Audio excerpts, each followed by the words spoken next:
Are we recording? Okay, so I realized a while back I wasn't going to be able to have a workspace for my woodworking projects. And so for a long time I set out a plan to find a way to do some woodworking and living in an apartment complex where I have no place to do those sorts of things.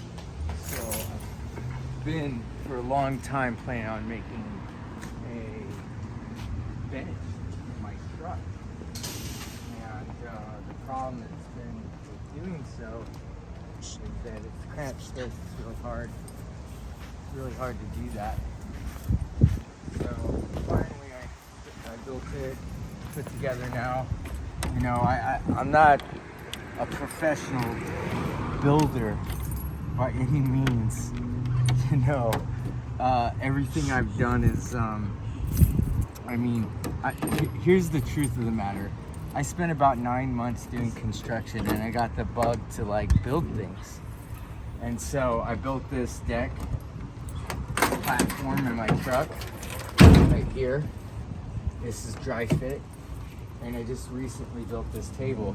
See, I wanted something that was going to be big enough to work on, but yet something that could be compact. In hindsight, I wish I would have put these legs in a little bit further so I could have got this to fold down more, but it's okay, I can live with it. So, it's been a while. You know, a lot of thought went into it, but not a lot of planning.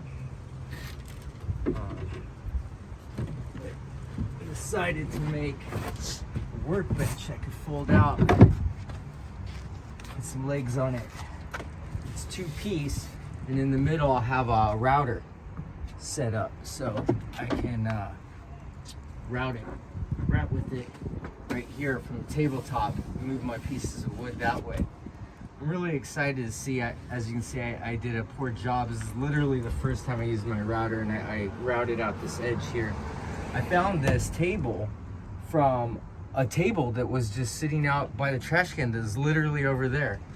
And I cut it down and I used part of the legs and I made this workbench so that I have a place to build stuff for my, for my woodworking hobbies. I'm really excited about it. I'll keep you guys informed about my newest projects I'm planning on doing and the things that are to come as a result now that I have this in place. So, yeah.